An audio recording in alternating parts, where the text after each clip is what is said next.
भगवान की जय हो। गुरुवराचार्य विद्यासागर जी महाराज की जय हो। पूज्यवराचार्य समय सागर जी महाराज की। जल प्रमुख विशाल सागर महामुनि राज की। भगवान और भगवान की मुद्रा,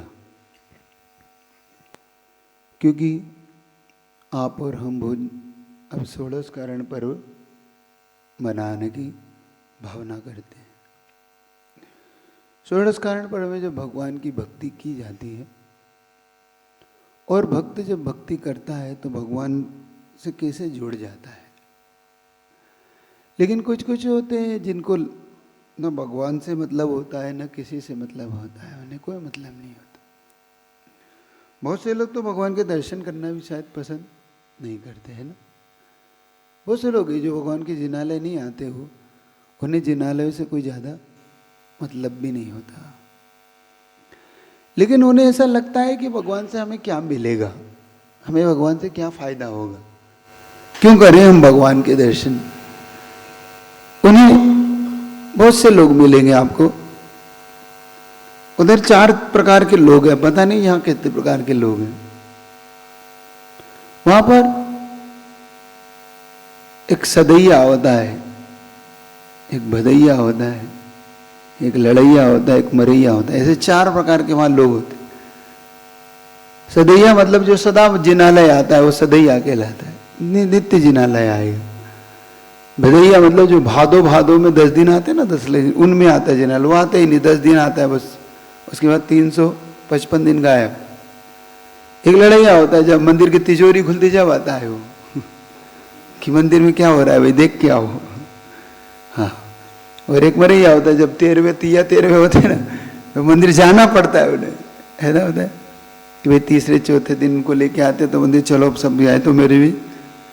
तो ऐसे बहुत से लोग होते जो जरूर नहीं जिनालय आए नहीं आते, जैन कुल में जन्म लेने के बाद भी वो जैनी हो जाए, क्योंकि उनके पुण्य में भगवान हो नहीं है।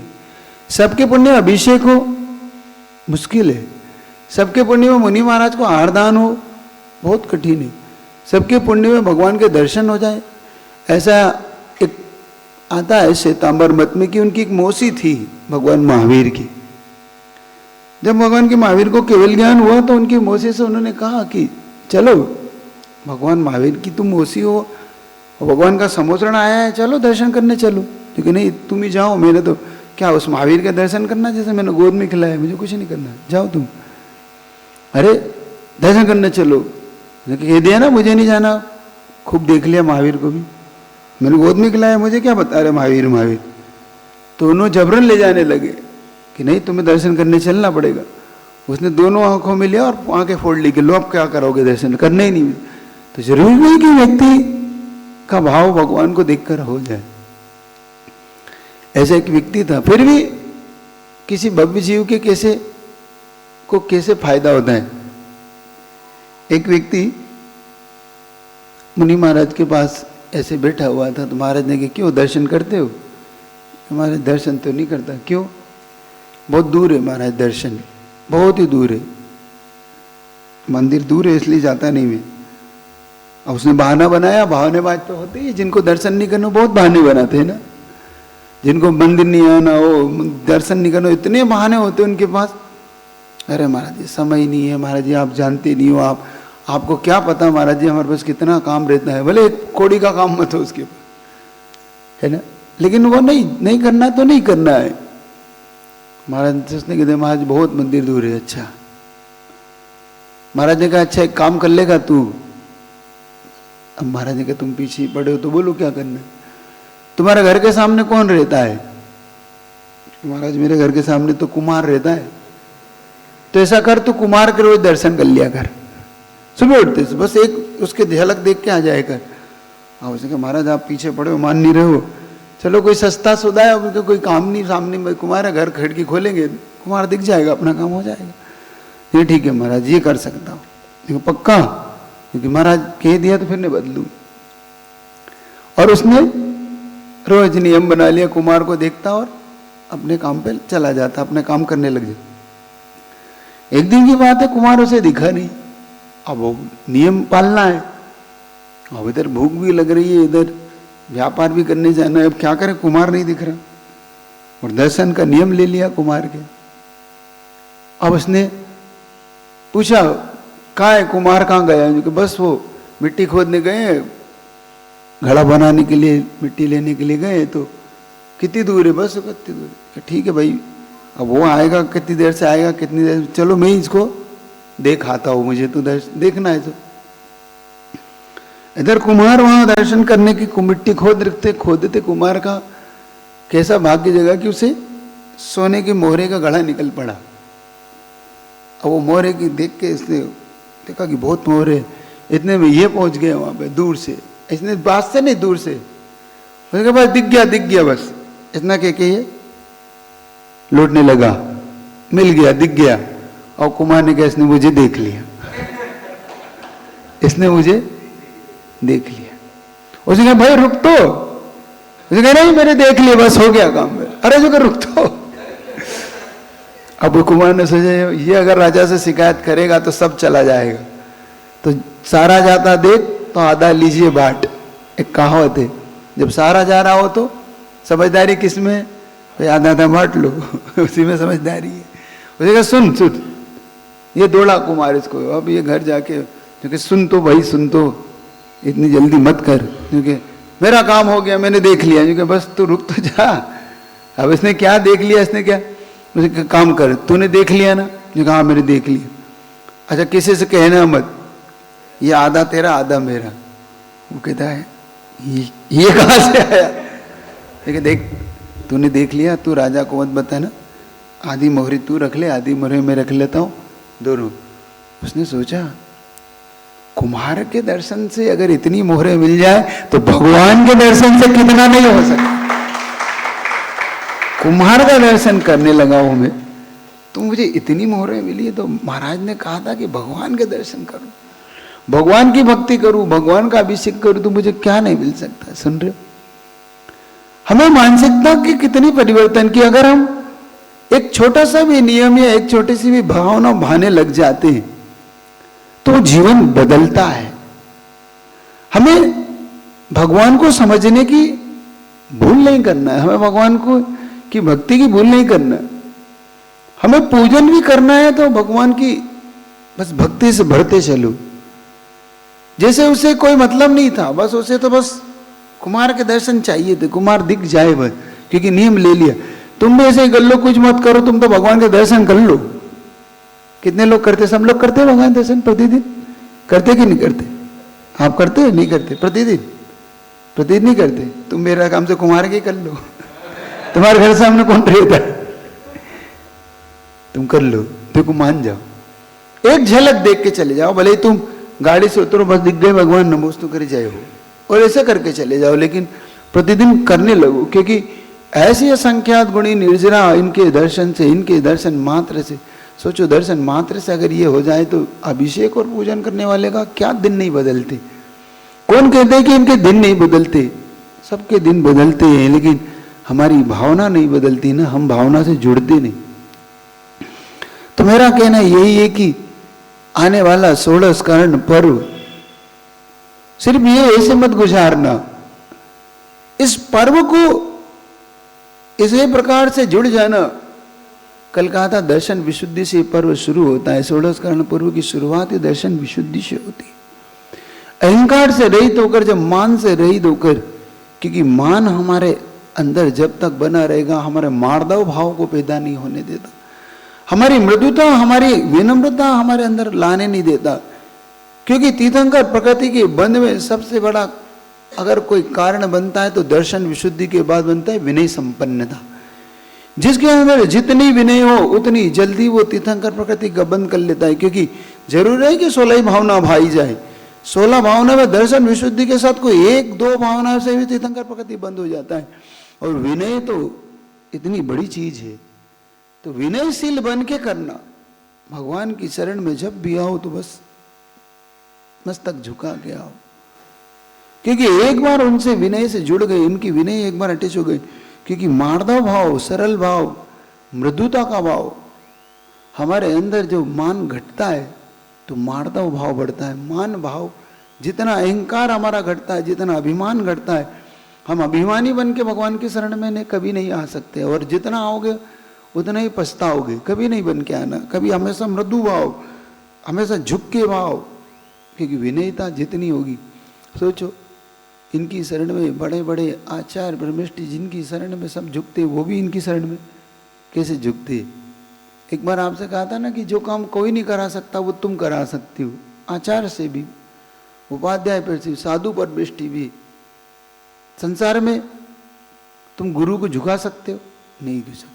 तुम्हारी एक क्रिया लेकिन गुरु को भी झुका लेती। क्या? जब तुम भगवान की निर्वाण करने लग जाते तो भगवान के सामने गुरु को भी झुकना पड़ता है। तुम्हारी वो क्रिया सबसे महत्वपूर्ण होती है। तो भगवान जब बनाते हो, जब तुम भगवान बनाने के लिए देते हो, तो उन भगवान के सामने गुरु को भी नम्रीभूत होता है, होना पड़ता है कि नहीं? सुभाषनाथ भगवान तुमने बनवाए आचार्य भगवान से, तो उनके आगे बनाने के बाद उन आचार्य परमेष्ठी को भी नमोस्तु करना पड़ा। क्यों? क्योंकि भलाई तुमने भगवान दी, लेकिन नमोस्तु तो गुरु को भी, गुरुदेव को भी करना पड़ा। तो जब जितना हमारा मान खंडित होता है, मान को तोड़ने के लिए ही झुका जाता है। और झुकता भी वही है जिसके अंदर मार्दव भाव होता है, जिसके अंदर मृदुता का भाव होता है।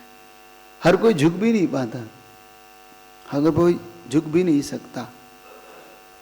एक बात ये भी अलग है कि एक होता है छल से झुकना, है ना, एक कपट के भाव से झुकता है। जरूरी नहीं कि हर व्यक्ति झुक भी रहा हो तो अच्छे ही भाव से झुक रहा हो, ये भी एक नियम नहीं।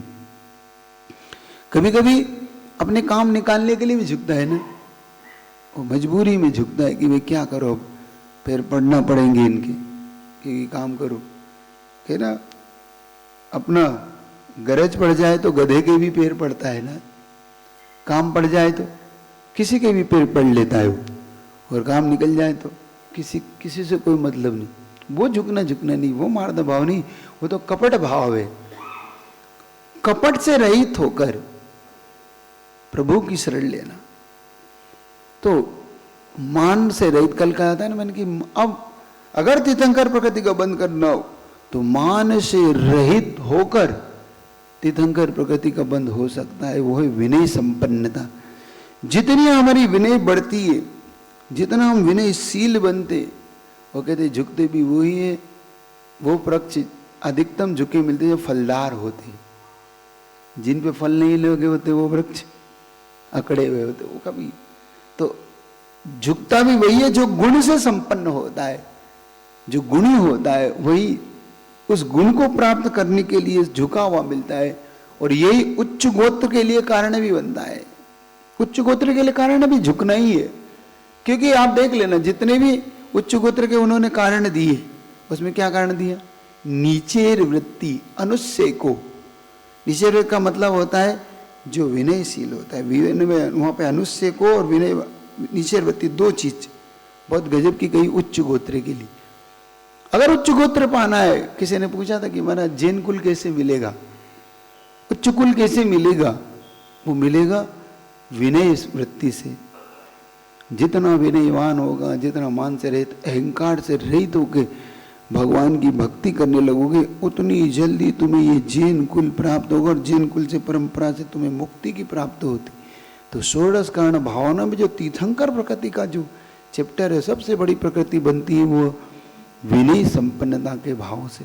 जब दर्शन विशुद्धि के साथ विनय, जितनी हमारी विनय बढ़ती, क्योंकि जब हम अर्पण करते हैं, इसलिए कहता हूँ कभी कभी चौके में जब आप ऐसे फेंक के देते हो ना, तो मुझे लगता है कि देखो ये इसके विनय गुण की कमी है। ये कभी कभी आप ऐसे देते हो, देने अंदर से वो भाव नहीं है आपका, लेकिन ये विनय गुण कमी बताता है।